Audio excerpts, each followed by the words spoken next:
Nous allons enchaîner avec les grands groupes, et en tout cas les grandes entreprises ou grands groupes, et nous allons parler de l'Easy Automotive. Serge Clair, si vous voulez bien prendre le micro. Et vous dites, alors j'ai deux questions à vous poser, bonjour. Oui. Vous dites l'innovation au service de nos clients, parce que c'est presque primordial, c'est important. Et puis j'avais une deuxième chose aussi, vous avez des équipes internationales qui travaillent ensemble en R&D, et je voulais avoir un petit peu votre avis sur cette question. Oui, merci. Donc Serge Clair, je suis directeur marketing de chez l'Easy Automotive. Donc l'Easy Automotive, on est une petite PME de 3500 personnes, qui a une quinzaine de sites dans le monde, mais qu'on est une belle société belfortaine, faut le savoir. Donc on est sur le marché automobile. Le marché automobile, aujourd'hui, au niveau mondial, est un marché extrêmement compliqué, qui est conduit par deux axes directeurs très importants. C'est une recherche permanente de réduction des coûts. Donc là, on est plutôt dans le monde de la compétition par les coûts. Il faut que les coûts de production soient toujours les plus faibles.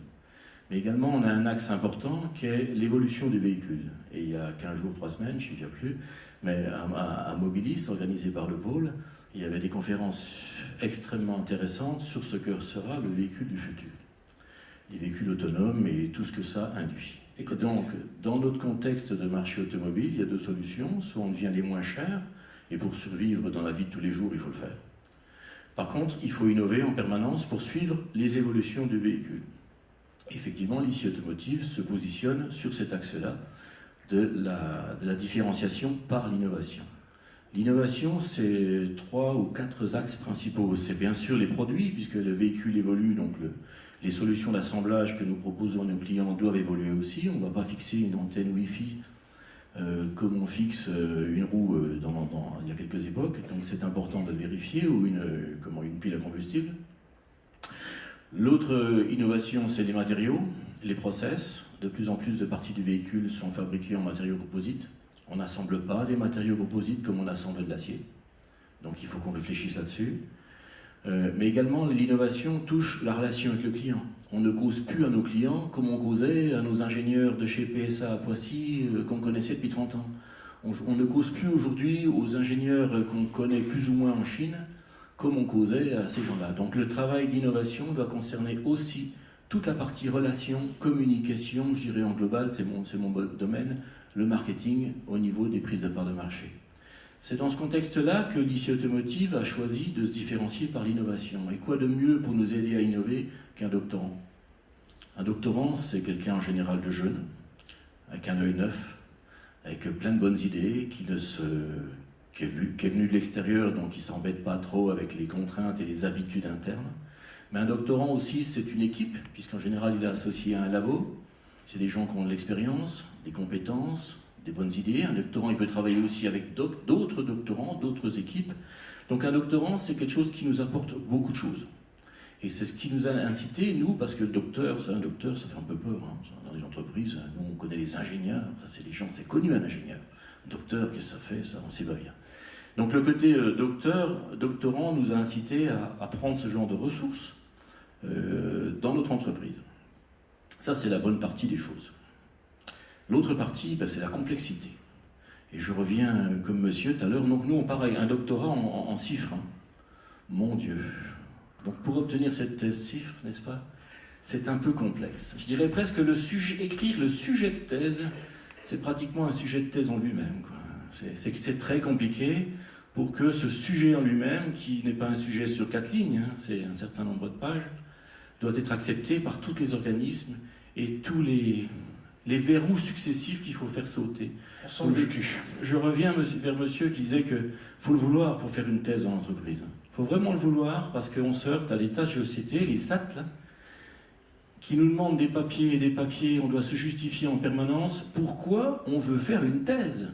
C'est-à-dire en quoi notre entreprise est crédible pour accueillir un doctorant. On doit se justifier, expliquer qu'on fait de la recherche, quel sujet de recherche on fait. Donc je dirais que le doctorant dans une entreprise, et il faut le faire, je dirais c'est un avantage énorme, donc je conseille à tout le monde de le faire. Mais sachez que vous allez mettre les pieds dans quelque chose qui n'est pas simple. Donc si on veut aider les PME à prendre des doctorants, il faudrait aussi que tout ce monde administratif autour des sujets de thèse s'adapte un peu. On a une PME un peu importante, d'accord, mais n'empêche qu'en termes de structure et de réponse à tous ces dossiers, il faut assumer. Et ça, c'est vraiment le message que je voulais faire passer. Le doctorant, c'est vraiment quelque chose qu'il ne faut pas rater, il faut en prendre, il faut le faire. Souvent, économiquement, en plus, il faut m'en aider, c'est intéressant. Par contre, le chemin, le parcours du combattant, pour que la thèse soit acceptée, les dossiers, les subventions et les autres soient acceptés, c'est vraiment un chemin de croix qui est extrêmement difficile et il faut s'accrocher. Aussi bien nous, en tant qu'entreprise, que le doctorant lui-même. Il faut vraiment que c'est des gens qui sont assez exceptionnels, et je pense que notre doctorante l'est, assez exceptionnels pour subir tout ça. Le stress de vouloir faire une thèse, donc de s'engager sur un chemin qui est long, mais également le stress de subir tout ce parcours administratif pour que sa thèse soit acceptée. Voilà moi ce que j'ai à dire comme expérience personnelle dans le fait de vouloir prendre un doctorant dans l'entreprise. Je ne regrette pas, mais c'est long. Un petit mot sur l'international, c'est exclusivement des doctorants et des docteurs en France ou vous en avez dans d'autres pays? Alors aujourd'hui, on a des équipes de recherche dans les différents pays, en Allemagne ou en Chine. Mais disons qu'aujourd'hui, les sujets de recherche, c'est qu'on le positionne en termes d'innovation, puisque l'objectif, c'est d'apporter un travail d'innovation, disons, par l'usage. C'est un travail très terrain, très concret qu'on demande aux doctorants. Et il va et faire émerger les solutions qu'on a besoin sur notre marché, qui lui est international. Il va forcément devoir travailler avec nos équipes chinoises, nos équipes allemandes, nos équipes anglaises, nos équipes françaises.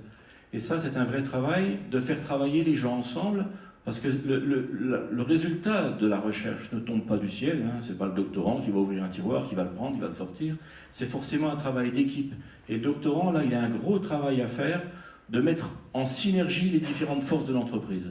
Et ça, c'était également un avantage du doctorant, parce qu'il sait faire travailler, il va pouvoir nous aider à faire travailler l'ensemble de nos forces internationales. Parfait. Nous allons donner la parole à Jean-Claude Sagot, qui est directeur du département EDIM de l'UTBM, professeur au laboratoire SET7 de l'Institut IRTES. Voilà, merci monsieur. Est-ce que vous savez pourquoi Alors je fais un petit clin d'œil parce qu'on est en train de monter ensemble avec monsieur Claire à côté. Plus près du micro, le dossier CIFRE en question, en effet, on est d'accord sur le contenu, on est d'accord sur la définition et le thésard retenu. Et c'est vrai qu'on fait des va-et-vient à l'heure actuelle qui sont relativement complexes, pourtant on y croit les uns et les autres, et c'est vrai qu'actuellement c'est surtout le thésard qui en souffre un peu. Moi je suis responsable d'une formation ingénieur, donc je vais surtout me positionner sur les aspects docteur-ingénieur. Je connais un peu moins bien le côté universitaire au sens doctorat dans le cadre de l'université, donc docteur-ingénieur. Donc moi je suis responsable d'une formation ingénieur, donc qui est unique en France puisqu'on délivre un diplôme d'ingénieur dans le domaine de la mécanique et ergonomie. Pour pouvoir mettre le terme ergonomie à côté du terme mécanique, je ne vous parle pas du combat qu'il a fallu conduire avec la commission des titres d'ingénieur, alors qu'on a pu faire un constat très simple. On est en retard d'une vingtaine d'années en France en ce qui concerne le mariage, entre guillemets, ou l'articulation entre les sciences pour l'ingénieur et les sciences humaines et sociales. Aujourd'hui, les produits qui nous entourent, on parle d'innovation, puisque le constat aujourd'hui, il est clair, on a trois facteurs qu'il convient de tenir compte, à savoir la mondialisation. Les PME doivent se mondialiser. Le deuxième facteur, c'est la notion d'énergie. Et le troisième facteur, c'est la notion de numérique. Il faut donc innover. Comment pouvoir innover? Alors innover service, innover process, innover service, ça a déjà été dit. Et je pense que le fait de recruter un ingénieur docteur est un moyen de pouvoir être capable d'innover parce que justement, ce qu'on a mis en place à travers notre formation, c'est de pouvoir tenter de mieux faire collaborer et coopérer un ensemble d'acteurs issus de disciplines différentes. Aujourd'hui, vous n'entendez pas tout ce que je vais dire, mais un ingénieur, souvent, quand il est formé, il est très formé, si je prends de la conception mécanique, au sens conception technocentrée. Tout ce qui est centré sur la technique est très souvent très éloigné de l'utilisateur final, qui ne s'est pas battu aujourd'hui avec une télécommande, qui ne s'est pas battu avec un distributeur de billets SNCF ou autre. Il faut quasiment le même niveau que le concepteur pour être capable de s'en sortir, à sortir un billet correctement. Ouais, GPS. Voilà. Alors, il est important justement que l'on puisse rapprocher, et je pense qu'un docteur en entreprise est capable de pouvoir rapprocher ces différents domaines, les sciences pour l'ingénieur et les sciences humaines et sociales, de pouvoir développer des connaissances, on l'a évoqué, mais aussi développer des méthodes et développer des outils. Il y a une notion aussi de tête souvent bien pleine, mais rarement de tête bien faite. Je pense qu'en prenant un doctorant, c'est aussi une possibilité d'avoir une tête bien faite qui va justement permettre de trouver cette articulation possible dans ce que je suis en train de dire. Est-ce qu'on est dans la notion de vulgarisation scientifique, c'est ça l'idée, ou plus encore? Non, c'est le maître mot aujourd'hui. On a de plus en plus, le constat que je peux faire, mais il est partagé, on a de plus en plus d'experts extrêmement pointus dans leur domaine, mais qui ne coopèrent pas comme ils devraient coopérer. Aujourd'hui, la coopération exige que les personnes puissent se réunir autour d'une table, ou éventuellement à distance, mais qu'ils puissent au moins respecter le métier de chacun et d'être capables de trouver la solution acceptable qui permettra de tenir compte des savoirs et des savoir-faire de chacun. Et je pense que le thésard a justement beaucoup de choses à apporter dans le monde du travail et dans l'entreprise, de rester humble, d'une part. On apprend, lorsqu'on est doctorant, à être humble. De temps en temps, on n'a pas les résultats escomptés ou attendus. Donc on apprend à être humble, on apprend à être curieux, on apprend à être créatif, on apprend aussi à être rigoureux, et on apprend aussi à remettre en question justement les résultats qu'on peut obtenir, justement pour permettre à une entreprise éventuellement de voir la solution qui peut être acceptable dans un temps T donné, qui pourra ne pas l'être demain, mais qui permettra de l'être dans le temps T qui nous intéresse. Merci pour cette intervention.